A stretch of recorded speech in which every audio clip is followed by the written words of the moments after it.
who don't know me, my name is Robert Branscombe.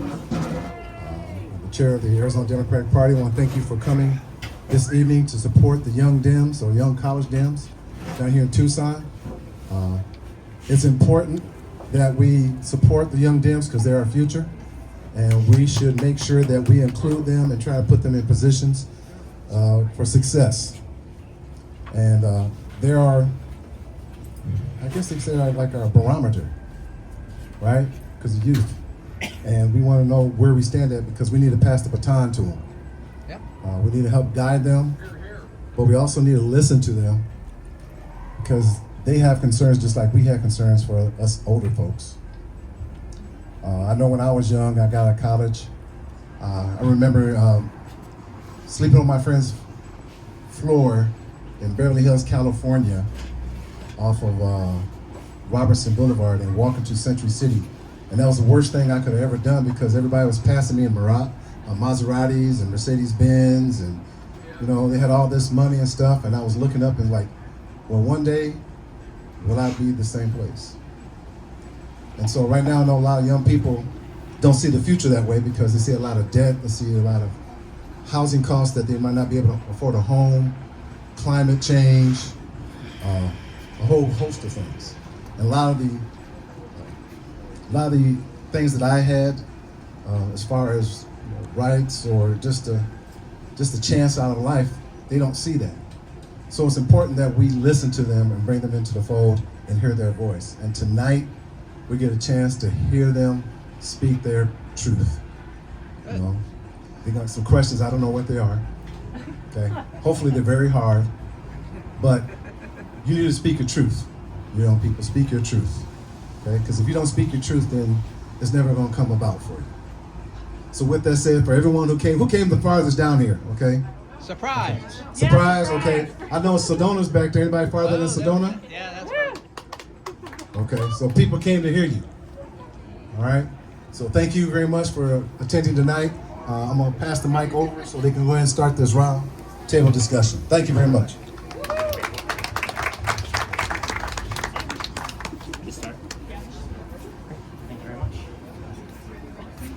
You're a young guy, right?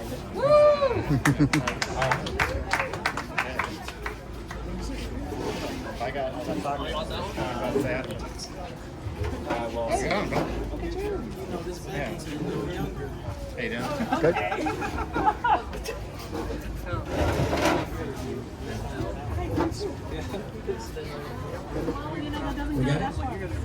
Good evening, everyone. Good evening. I'm Michael Ruff, the Executive Director of the Arizona Democratic Party.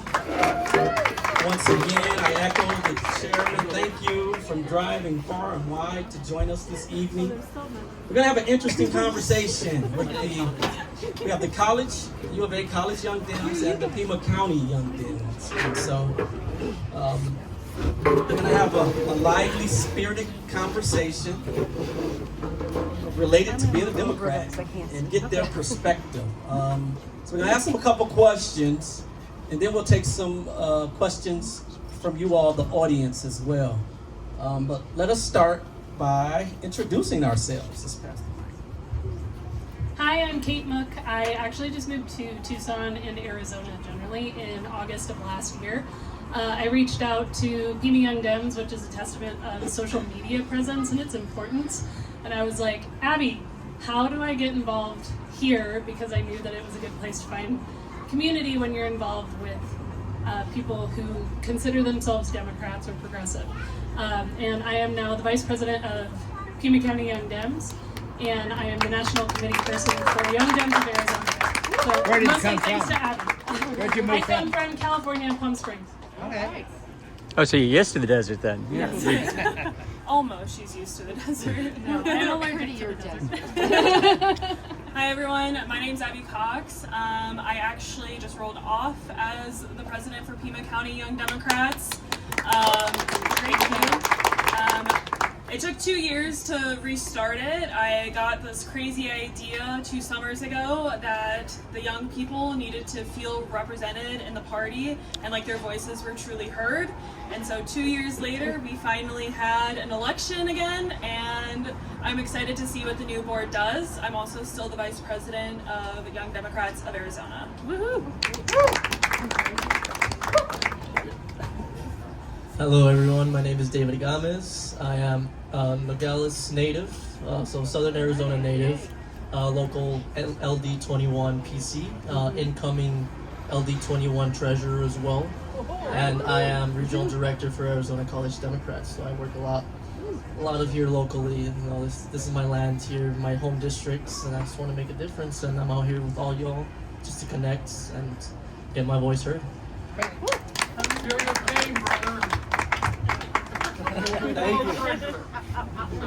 I'll see you tomorrow. Hi everyone, nice to meet everyone. A lot of familiar faces. My name is Alex Ray Sanchez. I am the communications coordinator for Lucha. I'm also a proud member of LD17 Legislative District 17. And I'm also part of the State Young Democrats, part of the Arizona Democratic Party Progressive Council. And I'm very happy to be seeing and talking to all of you guys tonight.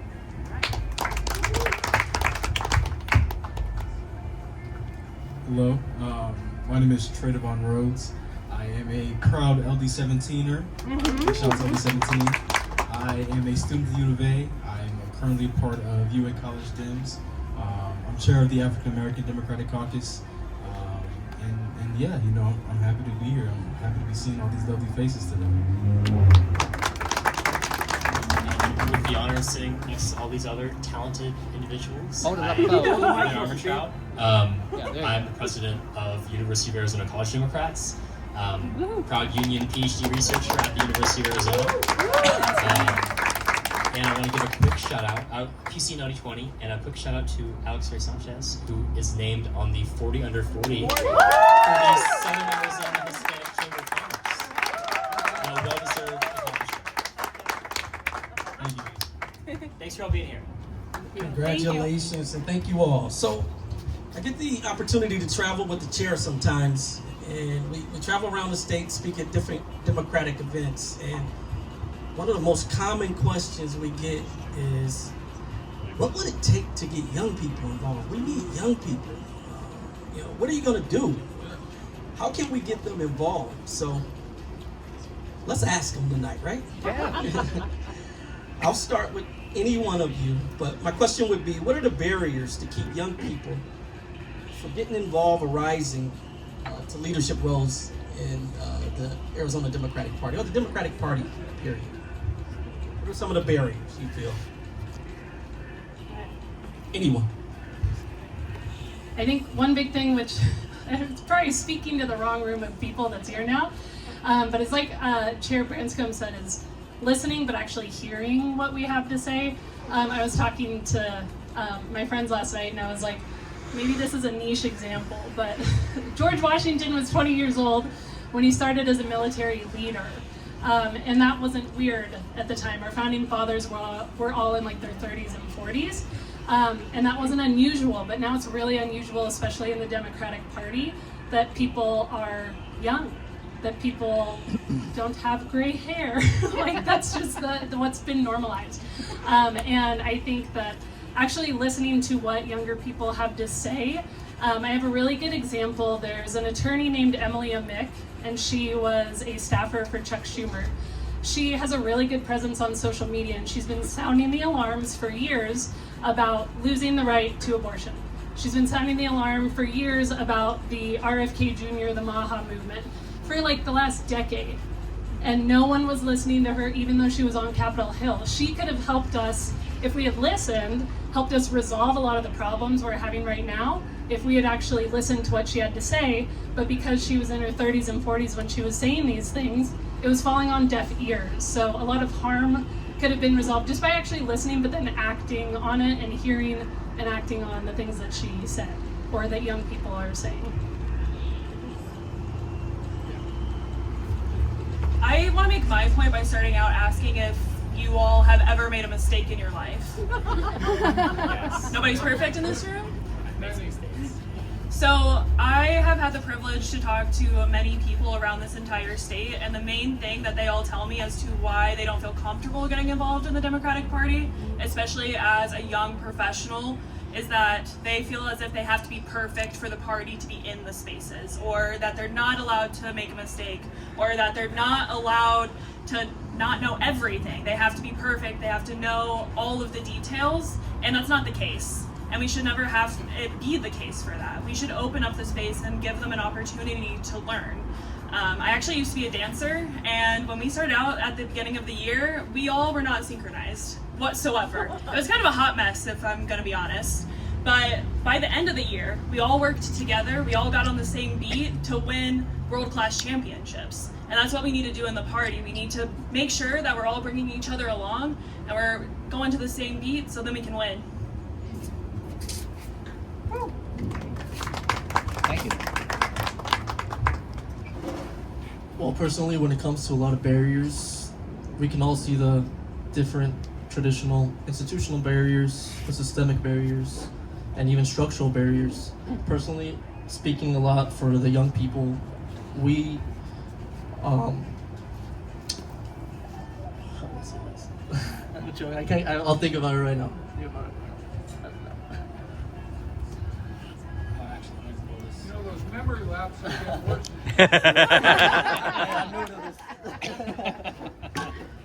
So, a little more background on myself. I graduated from U of A in August of 2023, but prior to that, I was part of the UA Young Democrats.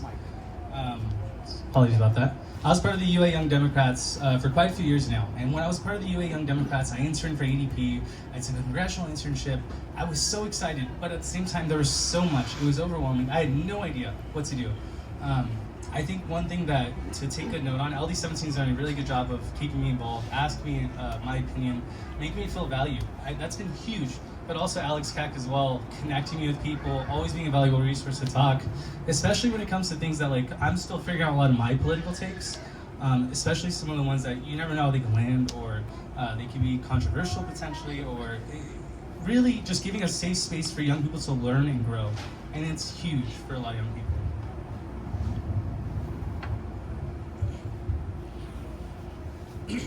Well, I definitely agree with Alex. I think a big problem that a lot of young people have, at least myself, what I had, was that there isn't a lot of clarity in politics, and when you're getting involved in politics, you might kind of have an idea that you want to change something, or that you want to run for something, or that you want to push a certain policy action, but the path to do that isn't always clear. So I think having folks in the party, having those leaders that are already established, kind of working with young people and giving them that clarity of, you know, right, this is the path to get to executive director, this is the path to run that first campaign, or this is the path to start this campaign of like, you know, what Ben's doing right now with Stop Big Money AZ. You know, there's not always a clear vision of how to do those things. So I think it's just, you know, having people like LD17 that, you know, I've had a great experience with my LD. I'm so proud of us. You know, we do a great job at bringing young people in and making young people feel welcome. Alex Cack has done a great job. I got to give love to the folks over at the African American Democratic Caucus. They've done a great job at just, you know, offering that clarity for me. So I think that can help a lot of young people as well. I agree with what Trey said. The biggest barrier is the first one.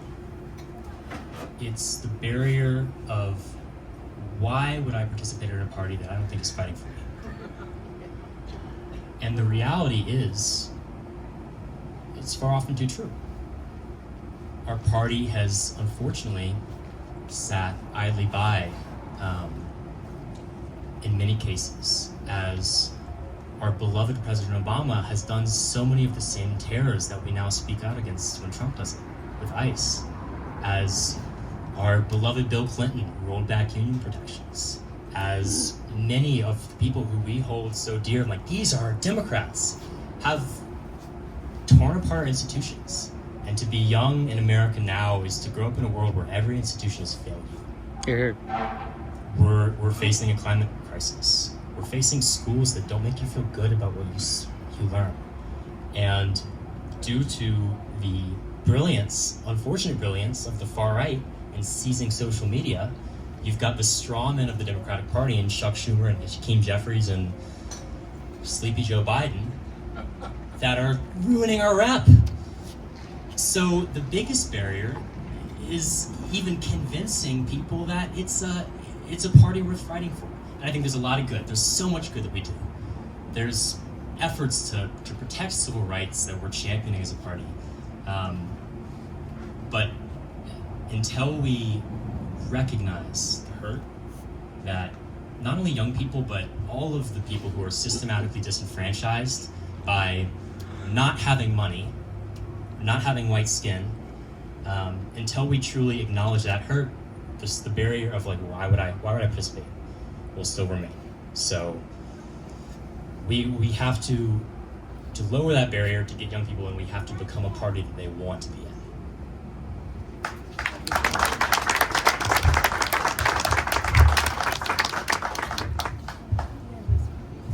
That's awesome. You know, I'm coming to the realization. I used to think, at heart, I thought I was still a young Democrat, right? I'm 52. I just realized in this moment. So, have I aged out? Yeah. Long ago. You're an honorary. By the way, 30 years ago, I was in the Young Democrats. I was actually the finance director back in Ohio.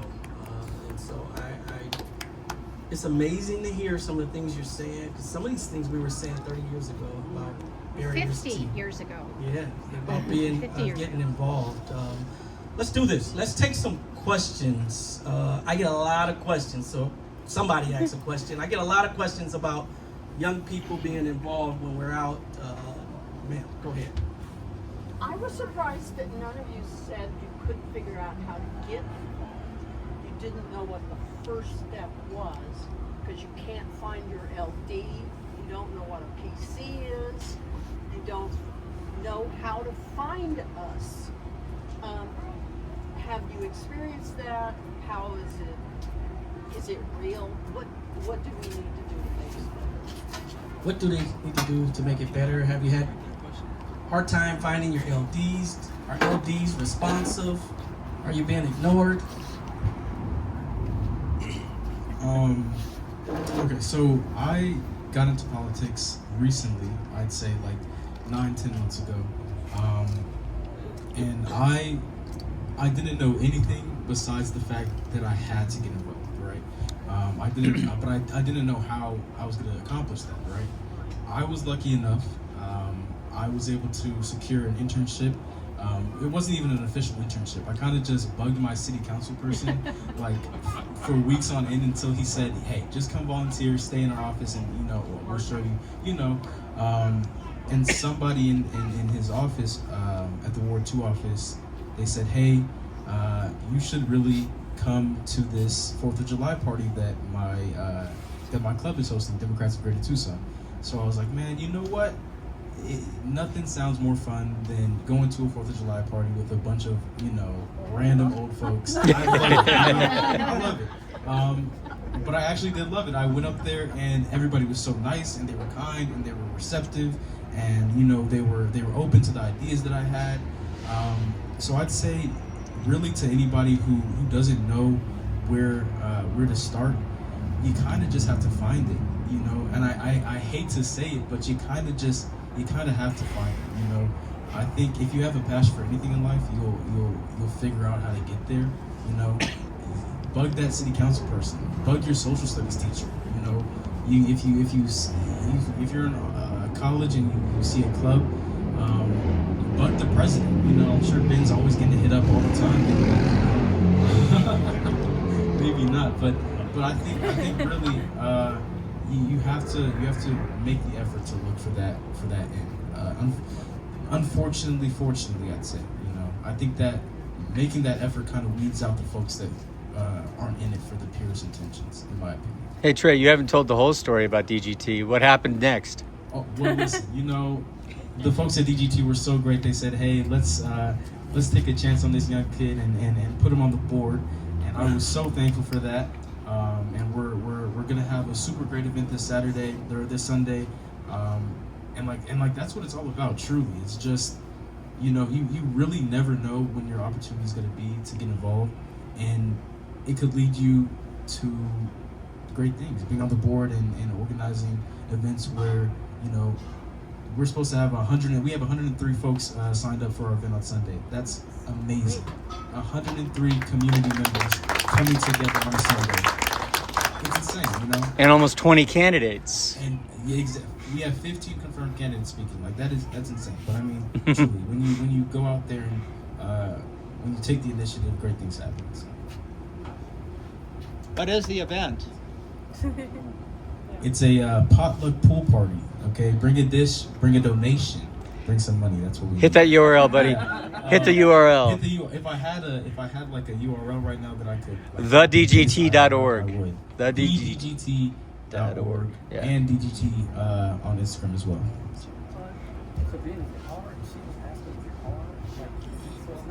Yes, unfortunately, and with all due respect, especially my beloved LD 17 and 20 folks, LDs are not loud or sexy. Who are They are loud. the activist groups and the candidates. And fortunately, we have some candidates who are willing to support party building, and some activist groups who want to work with our local parties. But we need to make convincing pitches to them, like, hey, look, actually, our LD, this is how we're institutionally pushing forward changing the party. This is the initiative we're working on. This is our strategy. That's what Steve Bannon did. He recruited PCs and SCMs of the Republican Party to magify the thing. He recruited like almost 9,000 of them. And that's the message. We're like, you care about these causes? Here's how our party infrastructure is going to structurally make it happen. And we don't have to be loud and sexy, but if our allies are, we can get people in. And I hope one day we have LDs that are loud and sexy, and I love you all, but it's a long road ahead. We're working on it. Okay, you're killing it. She said we're working on sex. We're already pretty loud. Yeah, we are pretty loud. Any other questions? Yes, sir. Mike doesn't stretch now. Well, that's the issue, right? Speaking about events. What type of events appeal to young people that we as LDs or political clubs can do?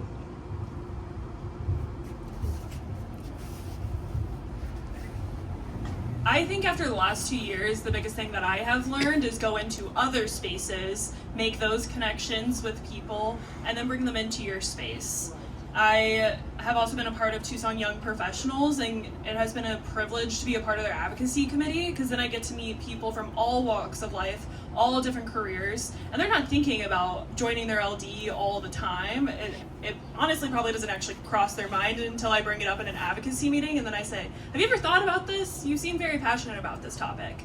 So we have to go into our community, find those people, and then bring them back. And the main thing that we have realized that has been working is that people just want to hang out. They want to hang out on a patio like this, maybe a little bit cooler, but it's Arizona. But they just want to get to know people. They want to actually build community outside of their phone. And so if you go into their space, get to know them, bring them into you, and just talk about everyday things, maybe not what's happening in the world immediately, just ask them, how are you doing? How's your job doing? All of those basic things, and you get to know them, they'll keep showing up. Thank you. My answer, it's really similar to Abby, but one big thing, we don't want to sit for 2-hour meetings every week. We don't. You'll see us in the Zoom for 5 minutes, and then we'll be gone. And so if you didn't get to the really important thing in the first 5 minutes, we missed it, we got bored, we were like, I don't know these people, they didn't maybe say hi or like try to get to know who I was, so I just bailed on the meeting. And then you lost someone that you had that was there and was like, had that spark and was willing to get involved, and then they were gone. So I think what Abby said is really great, of like, go to the trivia nights at like Borderlands, go to like 4th Avenue if you have the time on like a Friday night. Trivia night at Crooked Tooth, like show up and then like go introduce yourself to like younger people. Like I love talking to all of you guys, especially because you'll ask me questions about who I am and what I'm doing, and like people like to talk about themselves, right? And so building those community relationships to then build the trust for then the young people to be like, oh, okay, this person was cool and they seem to care about me, and like I've thought about getting involved and life really sucks right now because Trump, so like maybe I should do something. And there are these people that are like seem interested in me and getting to know me and support me. So pizza and beer is not an attraction. Oh yeah, it is. Hell yeah. I'm just gonna pop over to him. 2 words: free food. Yep, yep. Ben will be there. Yep. I think the underlying theme that we're seeing here is community. Community, connecting with people, going into the communities, listening to them. And like I said, some young people may not know the best like political takes or this and that, but also just listening, giving them grace, empathizing with them, trying to understand what they want to do, because you can craft your own leaders in your community, your own public servants, if you're offering that resource to them. So first and foremost, I think community listening sessions would be a huge thing for LDs, going into the communities, going to the college campuses, asking the young people, what do you want from us? What do you want for your Democratic Party? And then telling them that they can reform the party they're on as well. Great. Another question. I'll go off script a little bit here. When we're traveling, a big question I get all the time is what issues are important to young people? Let's hear it. What issue will make you get up out of your bed, go to an LD meeting, and deal with us old people? I would say top line issues, especially for Gen Z, it's housing and it's education. The American dream, which was what? It was buying a home, it was being able to have a family if you wanted to, go to college if you wanted to, get a good job. The American dream is gone for Gen Z. So right now it's housing, it's education, it's investments in critical public resources that can help people grow in this country and grow the middle class overall as well.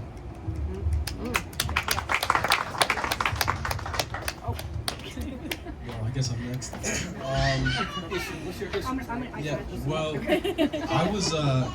I was speaking to a couple of friends last night when I was playing basketball, and I was like, man, what do you guys think is like actually wrong with the party? What is like why are young people not engaged? And my friend Chris had brought up a really good point, and he said that as a party, we were magnifying the wrong issues. Most people are concerned with the basics. It's too expensive for me to pay my rent. I cannot buy food for my children. I can't pay to send my kids to daycare. It's too hard for me to pay for my college tuition. Those are the basic needs and issues. And I think what we need to do as a party is we need to be pushing and supporting progressive policies that are going to actually mend those issues, right? It's entirely reasonable that we can have free education for all. It's entirely reasonable that we can have jobs for all folks. All of these things can be done. We just need to tax the rich people, honestly, at the end of the day. At the end of the day, like, just point blank period, we gotta tax these folks, you know what I'm saying? Like, come on. We're always talking about the debt ceiling, but man, you know, we got billions of dollars that we're not tapping into, you know what I'm saying? It doesn't make much sense to me. Trickle down does not work. I totally agree with everything that Trey said, and I want to build on it. The takeaway may be, oh gosh, like all those affordability things, those tax things, those were all things that Kamala Harris planned. But the words that she said were written by consultants. The words that resonate with people are not $25,000 tax guarantee for your first house. Housing for all. More affordable Medicare access for Medicare for all. Free public education. If it is more syllables than Make America Great Again, it is not going to resonate with voters. And the issue is, the simple policies are just going to cost more money. We're going to have to raise taxes more on the wealthiest of the wealthy. We're going to have to expand our government's capacity to do things ourselves, because we know Americans work hard, not because they can be a multimillionaire, but because we're hardworking people. So, short syllables, simple policy, make it affordable for people to live. I would also just like to add one more thing as well. I think that one thing Democrats do struggle with at times is falling into what Republicans are messaging actively. And so we're always virtue signaling to Republicans to try to gain what? Political favor, to win seats. Young people see that though. They understand what genuine candidates are. So if we get public servants that understand the class issues, that understand that the real villain are the billionaire class, and that we need to expand a lot of our social programs, that puts Democrats on the offensive.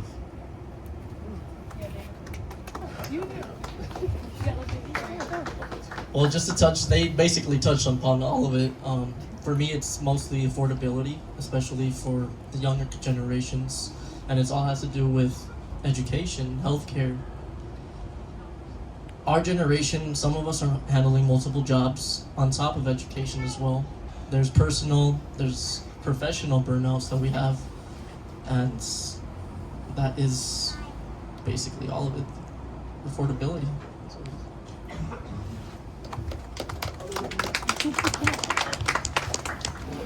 Can you tell how our dinner conversations go with this group?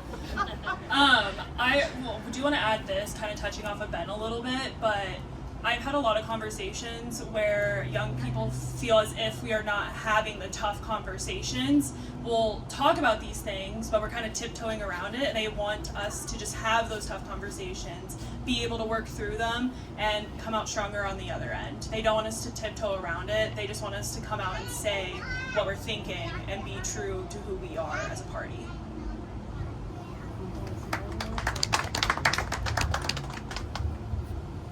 Trey, I appreciate you touching on this. I have one unique experience up here in that I'm a mom, and I know there's some kids in here, and I know a lot of you are moms and grandparents and stuff. So one huge thing, and I think that there's this like weird divide between older people and Gen Z, and then there's like these millennial moms that are like right in the middle that kind of feel like the forgotten group of like, we're millennials, so we definitely had better like social things than like social services and stuff than Gen Z. But we're in the middle of having kids, and we're having kids later than our parents did. We lost the right to abortion, and those things are still big issues. And I know it wasn't totally set up here, but for this demographic that's still young, but not Gen Z, we really care about education. We really care about school safety, school shootings. Sure. We care about being able to work a job while our spouse works a job, while I work another job, while we try to afford daycare for our child so we can still work the 4 jobs we have to work to put food on the table and to not be able to afford a house. So it still plays into that affordability issue everybody talked about. But additionally, it's like, if you want more kids, we can really counteract MAGA with this. If you want more kids under MAGA, you don't get abortion and you get forced to have kids. And you get forced to potentially die if you have an ectopic pregnancy. Why not? Why aren't we saying, if anybody, not just a Democrat, but if you vote for a Democrat and you want to have kids, we'll give you free childcare. We'll give you a $10,000 stipend when you have your kid. We will support your child. We will make sure that there are not shootings in schools. We will make sure that they don't go into debt and you don't have to go into debt for college. Like, why aren't we making that the biggest, loudest thing we're saying? Like, your kids will live in school. You will be able to afford daycare for them because it'll be free. And we'll pay those teachers and daycare providers a living wage because they're the people that are raising the next generation. And I feel like that should be really obvious. And I think it's kind of missed because it's this weird in-between cohort of people that are like 25 or 30 to 45 or 50.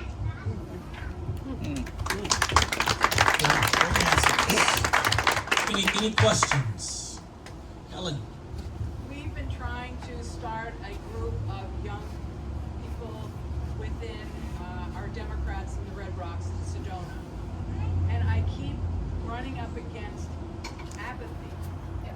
What is making you guys have that spark that you talked about? What distinguishes you from so many other young people? It is their future, it is their air that they have to breathe, their water, their everything, their kids.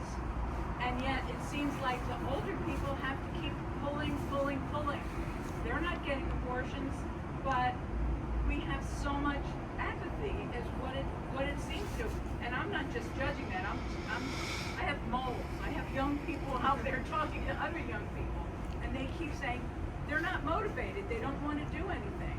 And secondly, I think the Democrats are getting such a bum rap because exactly what you said, that was all in what Kamala was saying, and yet people didn't buy it.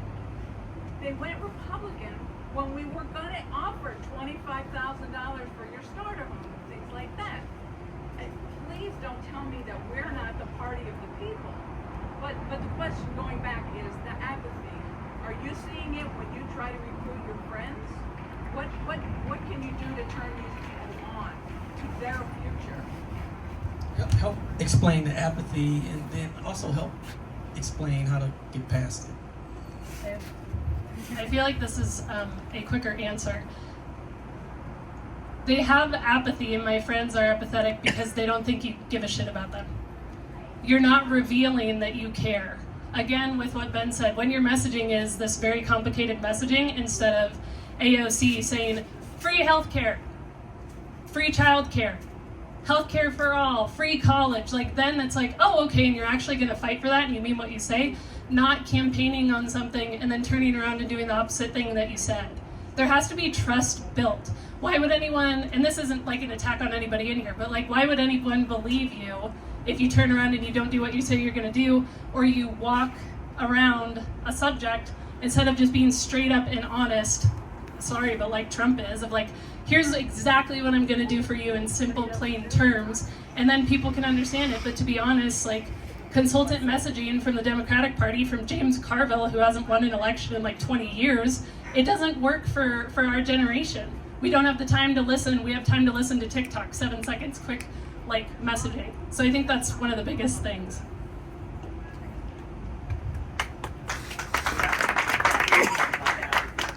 One, I want to connect with you after just to see what you are experiencing and how we can work through that together. But I also think that messaging has worked really well to get people to join the space because they are hesitant. They're scared to join the party is ultimately like what it comes down to. And as soon as you say, let's figure this out together and empower them a little bit more, it seems to help, and just having that one-on-one conversation with them. But it also goes back to, we grew up in the space of TikTok and YouTube Shorts and that Vine. That was my first social media that I've ever had. And I am used to, and the majority of people in my age demographic are very used to, let's do 10 seconds, let's do 20 seconds to see where we're going with the conversation and if we can hold people's attention with that. And I think going into new spaces like I previously talked on will help a little bit because it all goes back to trust. And can they trust us? Can they trust us to empower them down the road? All of that stuff. And it's all centered in building a strong community together.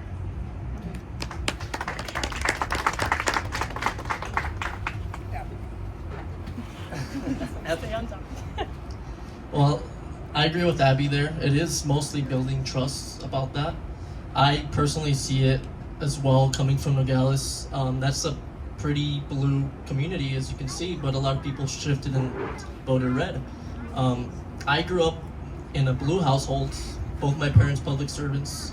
I believe personally it's a little bit about purpose, especially when it comes to going into politics.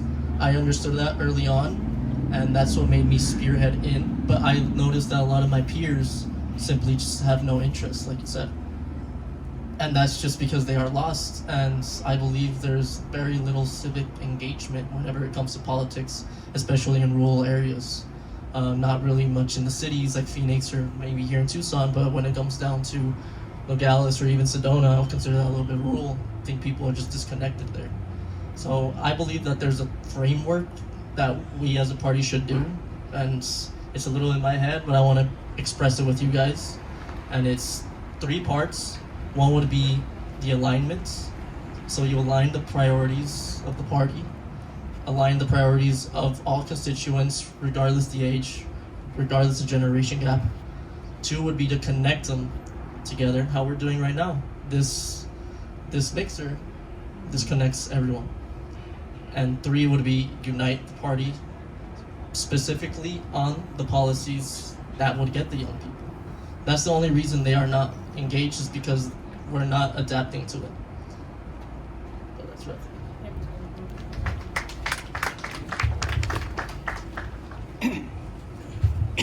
So I just want to clarify. Was your question what motivated us to get involved, and then what separates?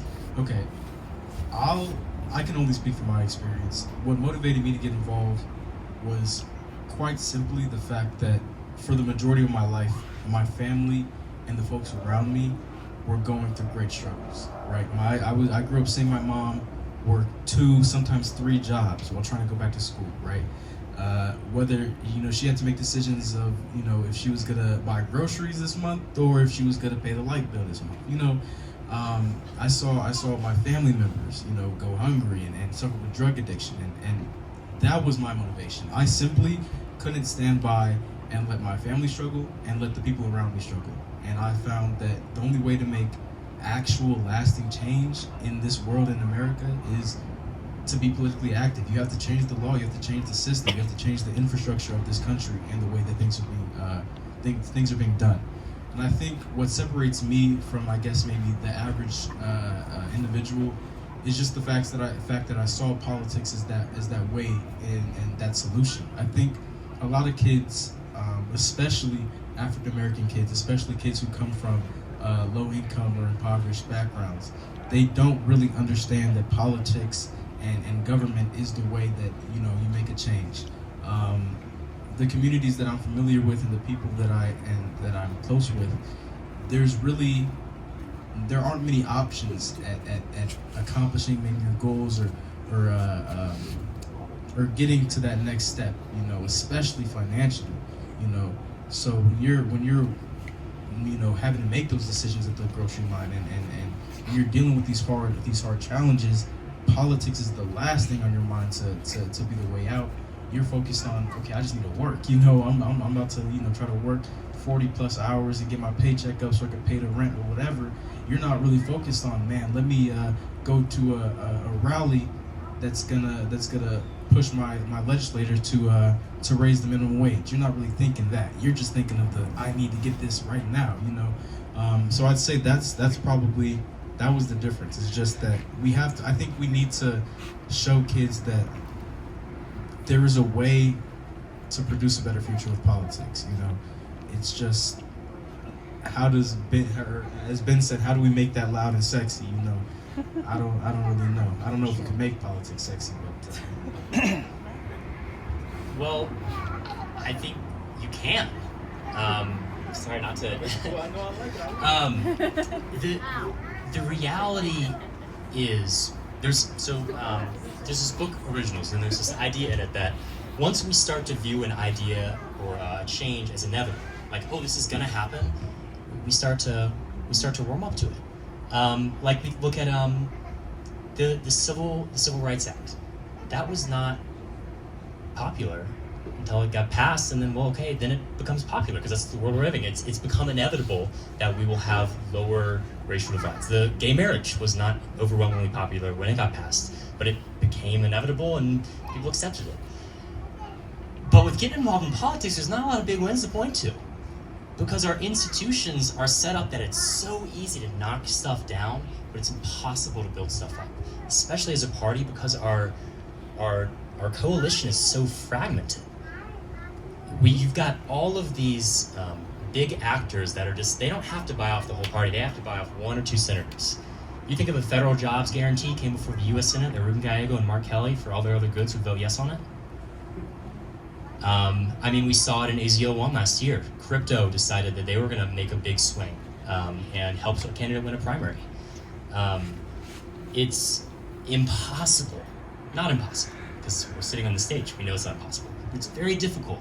It's hard to see the route to building a coalition that can make these big swings, that can swing for the fences and hit dingers, because our system is not set up to allow for it.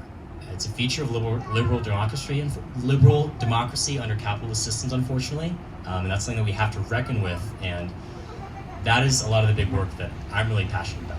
How do we open up the window for the big change that you can point to your buddy and be like, actually, I got involved in, and now everybody has healthcare.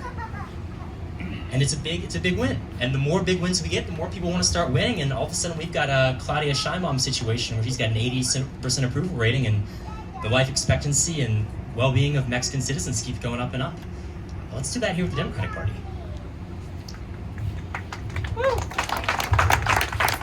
Let's give them a hand. Let's give our young people a hand. It takes courage. And, they're tough negotiators. They called me and they said, hey, Michael, what about a dual fundraiser? I said, oh, okay, what does that look like? And they explained it to me.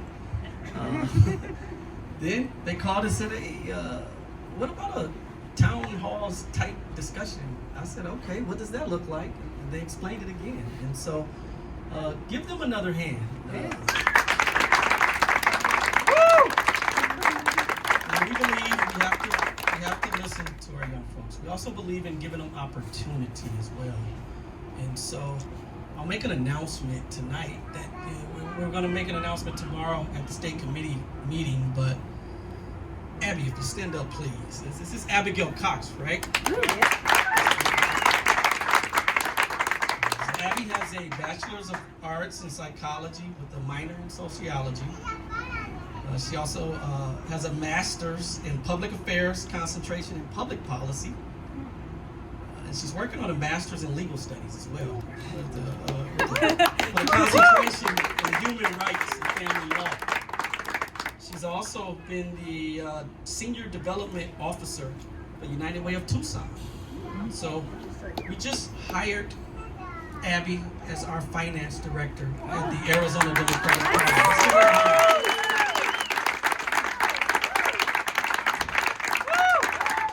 You'll be getting a call from Abby. Please answer her call. This also took a lot from our team and the rest of our team. So let me just introduce our team at the Arizona Democratic Party as well. In the back, I'll start with Mayor Cruz. Mayor Cruz, wave your hand to everybody. Mayor Cruz is our operations manager. Monica, stand up, Monica. Deputy Finance Director, Monica Kane. Is that Lauren? Lauren in the back. Lauren, stand up. Lauren Burson. Lauren. Director of Volunteers. One of our newer hires, Iris, raise your hand. Our Operations Director. Another new hire, our Communications Director, Craig Beckman. Stand up, Craig.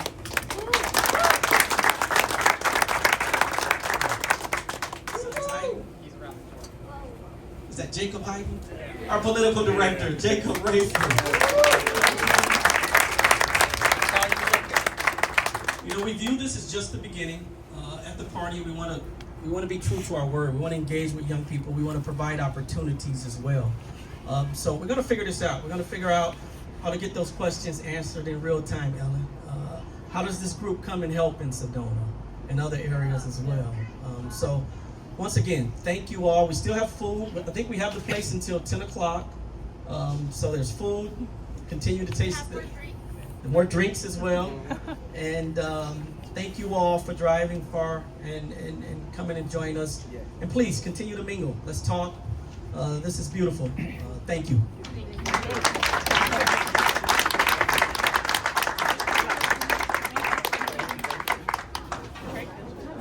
And one quick thank you to Michael and Chair Branscombe for being willing to work with us in this event. Thank you for your solidarity. And thank you all for being here and listening to us. Highly appreciate it.